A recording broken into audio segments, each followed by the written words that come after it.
Hey guys, and welcome back to my channel. So today I heard you all requesting more recipes, and so that is what I'm going to be showing you. These are 3 different recipe ideas for the winter time. I'm really just calling them winter recipes because they're new recipes for you to try in the winter. So let's hop right in. So I'm starting off with this, we're gonna call it a winter salad.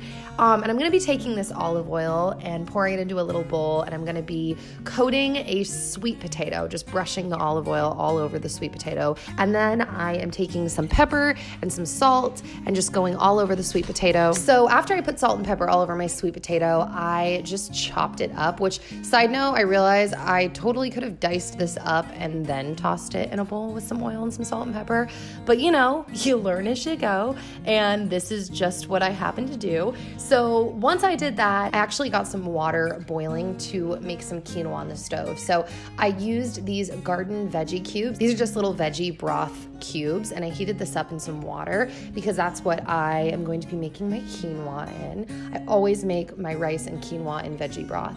So I used this organic tricolor quinoa from Trader Joe's, and I just filled up the appropriate measurement. I believe it was 1-to-1, but I don't fully remember. You'll have to read the packaging instructions when you're making your quinoa. And then I let that cook. Side note, I didn't get a shot putting the potatoes in the oven, but I did bake the potatoes. Now, while the quinoa was finishing up, I decided to make some dressing, and I made the dressing out of olive oil, apple cider vinegar, and I didn't really measure too specifically. I added a little bit of honey in there, and then I cut up this shallot. I love shallot, and I always forget to use it in recipes, and I feel like, especially for this time of year, shallot is just such an amazing ingredient. So I chopped up some shallot, and I added that to my dressing as well, and then I took a scoop of my garlic aioli mustard that I buy from Trader Joe's that is so good.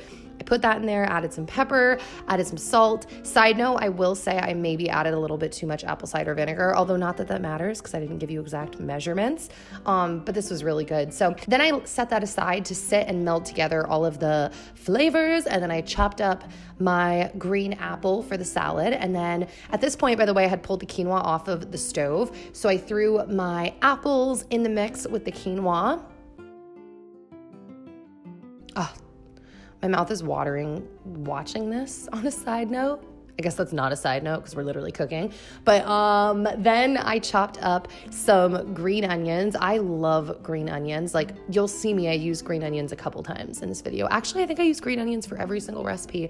So I chopped up my green onions, threw that into the salad, and then I threw the sweet potatoes that I roasted into the salad as well.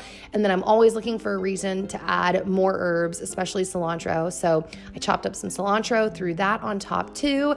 And then I had these dry roasted macadamia nuts from Costco. So I just decided to chop those up too and throw that into the bowl as well. I love cooking in a way where I just look around my kitchen, see what I have, and I add it in. Also a side note, so then I shaked up my little dressing mix, or I shook it up, and then I poured that over the top, tossed the salad, and then I realized I wanted to add some feta cheese, so I added that to the mix too. And that was that, people. My delicious winter salad was complete. So next up, I made this chickpea salad, and this really is an example of me just trying to get creative in the kitchen. So I had these canned chickpeas that I drained and washed, and I threw them in a bowl, and then I took some avocado and I diced that up. And once I did that, I scooped the avocado into the bowl with the chickpeas. At this point, I cut open some limes and I squeezed the juice of 2 limes into this bowl. Then I told you I'm obsessed with green onions, so I took some green onions and I chopped them up very finely and then threw those in the bowl too. I feel like I'm always saying and then I threw that into the mix as well, but I did. And of course, more cilantro, always looking for ways to add cilantro or really any herb. I also eat a lot of basil, but I chopped up my cilantro, and once again, peeps, threw that into the mix too. And then I took this beautiful heirloom tomato that I had and I diced this up into little cubes. I thought that the yellow and the red was so stunning and it was so delicious. So I wanted to add this into my dish as well.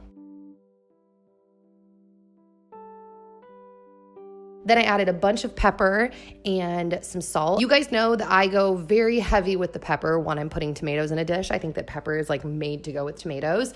And then I added some salt, and then I took some more of that feta cheese and I put that in the salad as well, tossed that up, and voila, my chickpea salad was complete. By the way, this was a lot tastier than it looked. So now we're gonna throw it back to a recipe that I made a couple of years ago on my channel, or at least something similar, and that is these salmon tacos. I love salmon in taco form, and I love doing a little bar like this. So first off, Dan actually made the tortillas for me, and he made the salmon for me, which I don't think I got any footage of the salmon cooking. We just buy wild caught salmon from Costco. But he took our tortillas and he actually fries them in avocado oil, which I am positive is not the healthiest thing to do, but it is so good to eat your tacos with a fried tortilla like this. Oh, we did get a shot of the salmon cooking up. And so while that was cooking, I made all of the little side things to go with the tacos. I made some guacamole just by adding in some green onions. Again, green onions and guac it's so good. Then I added a hefty amount of lemon juice to the mix. I squeezed an entire lemon in. Then I took a bunch of jalapeno. I chopped up more than what I would need for my dips because I wanted to have extra on the side to add to our tacos as we were making them. Then I added a bunch of cilantro, a dash of cumin, and that was pretty much it. I added some salt and pepper, but I stirred together my guacamole, and this is honestly, I think, my favorite guac recipe I've ever made. It is so simple and so good. Then I took my white onions and mushrooms and I cut them up and sauteed them in the pan.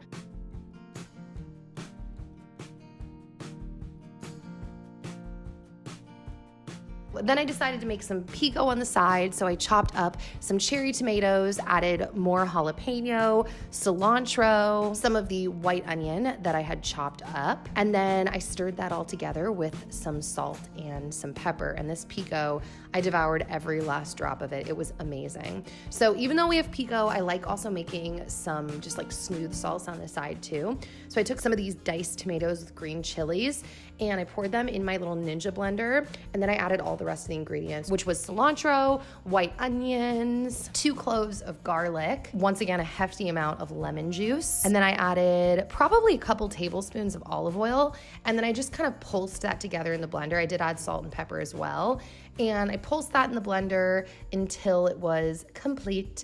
And then I made a couple other sides too. So I took some Greek yogurt and I zested some lime in there, added some lime juice and stirred that together. So it was kind of like my version of, what do they call it? Lime crema? I don't know, crema, not quite sure. And then that was my spread. I just made sure to add some more sides. So we had a side of some cheese, some limes, lettuce, the mushroom and onions I sauteed, and it's not gonna surprise you, but it was so good. This is one of our favorite meals to make and eat, and it's just absolutely delicious. And side note, these are my favorite chips. I know I've been talking about them for months, but I just wanted to throw that in there again.